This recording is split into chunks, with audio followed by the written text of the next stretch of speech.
አብዛኛው ሰው በብዛት ለራስ ምታትና በወር አበባ ወይም በማንስትሬሽን ጊዜ ለሚፈጠር ህመም ኮመንሊ የሚወሰድ ኢቡፕሮፈን መድኃኒት ነው ዛሬ ይዤላችሁ የመጣሁት። ኢቡፕሮፈን እንዴት ሰውነት ውስጥ ገብቶ ይሰራል፣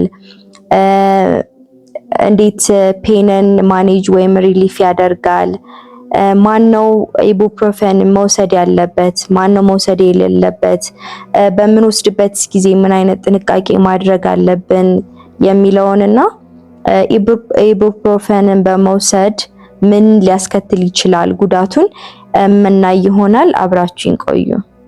ኢቡፕሮፈን ነን ስቴሮይዳል አንቲ ኢንፍላማቶሪ ድራግ ወይም ኤንሴድ ድራግ ይባላል። እንግዲህ ይሄ ስቴሮይድ ያልሆነ መድኃኒት ነው ማለት ነው። ስቴሮይድ የምንላቸው በቦዲያችን ውስጥ የሚገኙትን ሆርሞኖች ኮፒ ወይም ደግሞ አስመስለው ወይም ሚሚክ አድርገው የሚሰሩ መድኃኒቶች ናቸው። ይህ ኢቡፕሮፌን ግን ነን ስቴሮይዳል ነው ማለት ነው። ሆርሞን ላይክ አይደለም።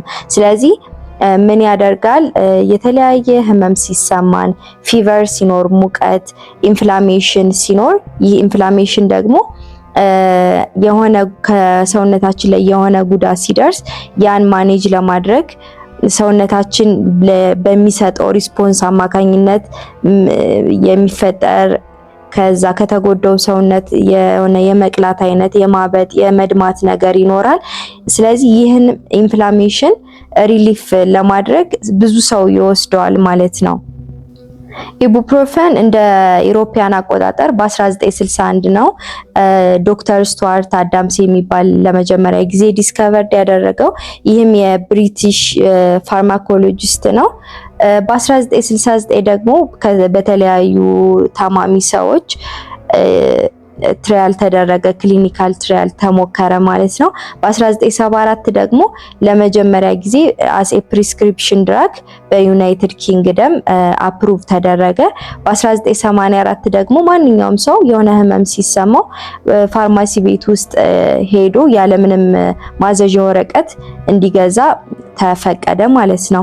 ለመጀመሪያ ጊዜ ኢቡፕሮፌን ሩማቶይድ አርትራይተስን ወይም ደግሞ በመገጣጠሚያና ጡንቻ አካባቢ የሚፈጠርን ህመም እሱን ትሪት ለማድረግ ነበር ሲጠቀሙበት የነበረው። ከዛ ግን የተለያዩ ህመሞችን ሜንሊ ራስ ምታት፣ በማንስትሬሽን ጊዜ የሚመጣ አብዶሚናል ክራምፕ፣ የጥርስ ህመምን የመሳሰሉትን ሪሊፍ ለማግኘት ሰው ይጠቀምበታል ማለት ነው። ኢቡፕሮፈን ሰውነታችን ውስጥ ከገባ በኋላ እንዴት ይሰራል ወይም ደግሞ ሜካኒዝም ኦፍ አክሽኑን ስናይ እንዴት ነው የሚያደርገው? የኮግዝ 1 እና ኮግዝ 2 የሚባሉ ኢንዛይሞች አሉ። እነሱን ነው ብሎክ ወይም ደግሞ እንዳያመርቱ የሚያደርጋቸው ማለት ነው። ኖርማሊ እነዚህ ኮግዝ 1 እና ኮግዝ 2 ኢንዛይም የምንላቸው ፕሮስታግላንዲንን ለማምረት ነው የሚጠቀሙበት። ይህ ፕሮስታግላንዲን ተመረተ ማለት ደግሞ ለአእምሯችን የሆነ ችግር አለ ብሎ የሚልክ ኬሚካል ነው ይሄ ፕሮስታግላንዲን ማለት ነው። ስለዚህ አእምሯችን ያን ሜሴጅ ሰማ ማለት ደግሞ ስለዚህ የሆነ ችግር አለ ብሎ ምን ይፈጠራል? ህመም ይሰማናል፣ እብጠት ሊኖር ይችላል፣ የሰውነታችን ሙቀት ከፍ ይላል ማለት ነው። ስለዚህ ፕሮስታግላንዲን ይህን ነው የሚያደርገው ማለት ነው። ስለዚህ ኢቡፕሮፌን ወይም አድቪል ገብቶ እነዚህን ኢንዛይሞች ብሎክ ሲያደርጋቸው ወደ ፕሮስታግላንዲን አይመረትም ማለት ነው። ስለዚህ አንድ ሰው የሚያመው ከሆነም ያ ህመም ይቀንስለታል። ኢቡፕሮፌንን አንድ ሰው ከወሰደ በኋላ ቀጥታ ከታመመው ፓርት ላይ አይደለም ሄዶ የሚሰራው። እንዴት ነው የሚሰራው? መጀመሪያ ያ ሰው ልክ ኢቡፕሮፌንን ሲውጥ በሆዳችንና በስሞል ኢንተስታይን ወይም በቀጭና እንጀት አብዞርብ ይደረጋል። ከዛም በኋላ ወደ ብለድ ስትሪሞች ዲስትሪቢዩት ይደረጋል ማለት ነው። ስለዚህ ይህም ብለዱ ወይም ደማችን በሁሉም የሰውነታችን አካል ያሰራጨዋል ማለት ነው ያን መድኃኒት። ስለዚህ በሚያሰራጭበት ጊዜ በሁሉም ሰውነታችን ይሰራጫል። ኦንሊ ወደ ታመመው ፓርት ብቻ አይደለም የሚሄደው። ነገር ግን ፕሮስታግላንዲን የሚመረተው ከተጎዳው አካላችን ስለሆነ እዛ ቦታ ላይ በደንብ ኢፌክቲቭ ሆኖ ይሰራል ማለት ነው። ኢቡፕሮፌንን ለረጅም ጊዜና በከፍተኛ መጠን ወይም ዶዝ ምንወስድ ከሆነ ብዙ ችግሮችን ያስከትላል። ቅድም እንዳልነው ኮግዝ1 ኢንዛይሞችን ብሎክ ያደርጋል ብለናል። እነዚህ ኮግዝ1 ኢንዛይሞች ግን ኖርማሊ ምን ስራ አላቸው? የጨጓራችን ላይኒንግ ፕሮቴክት ያደርጋሉ ወይም ከጨጓራ አሲድ ይጠብቃሉ ማለት ነው፣ ጤነኛ ሆኖ እንዲቀጥል። ስለዚህ ይህ ኮግዝ1 ብሎክ ተደረገ ማለት ጨጓራችን ፕሮቴክት አይደረግም፣ አሲዶች ያጠቁታል ማለት ነው። ስለዚህ ጨጓራ ይከሰታል ማለት ነው። ሌላው ደግሞ ኮግዝ1 ኢንዛይም ምን ያደርጋል? ክሎቲንግ ፋክተር አለው። ይህ ማለት ለምሳሌ የሆነ ነገር ከቆረጠን በኋላ ደሙ ቶሎ እንዲቆም ያደርጋል ማለት ነው። ክሎቲንግ ፋክተር አለው። ይህ ደግሞ ለሰውነታችን በጣም ጠቃሚ ነው። ስለዚህ ይህ ብሎክ ተደረገ ማለት ጂአይ ብሊዲንግ ሊያስከትል ይችላል። ለምሳሌ አንጀታችን ይደማል፣ እዚህ ኤሶፋገስ አካባቢ የመድማት ችግር ሊያጋጥም ይችላል። የተለያዩ ነገሮች ማለት ነው።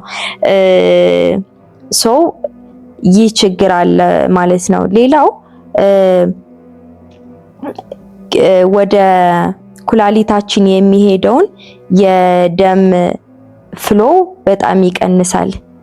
ይህ እንዴት ነው የሚሆነው? ምክንያቱም የኩላሊታችን ላይ ፕሮስታግላንዲን በጣም አስፈላጊ ነገር ነው።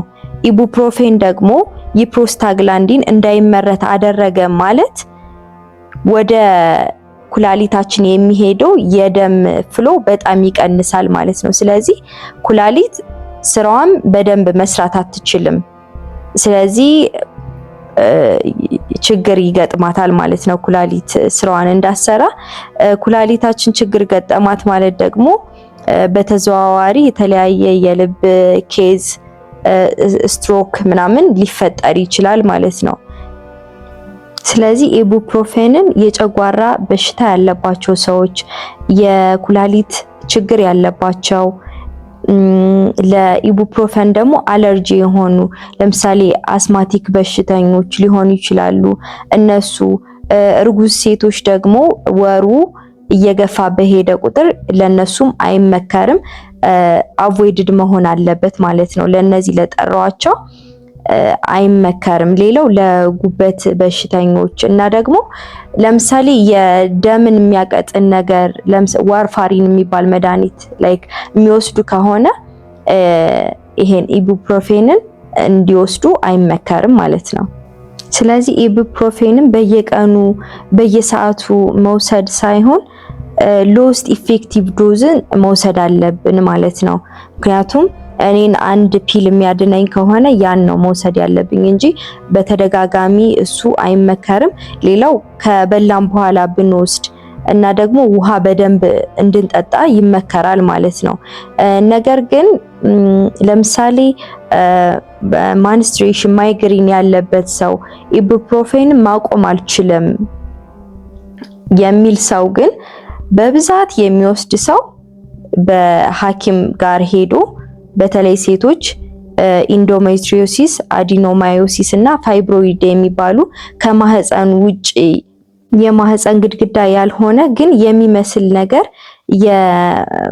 የመጠራቀም እና ደግሞ ፋይብሮይድ ከእብጠት አይነት ነን ካንሰረስ የሆነ እብጠት ሊፈጥር ይችላል ማለት ነው።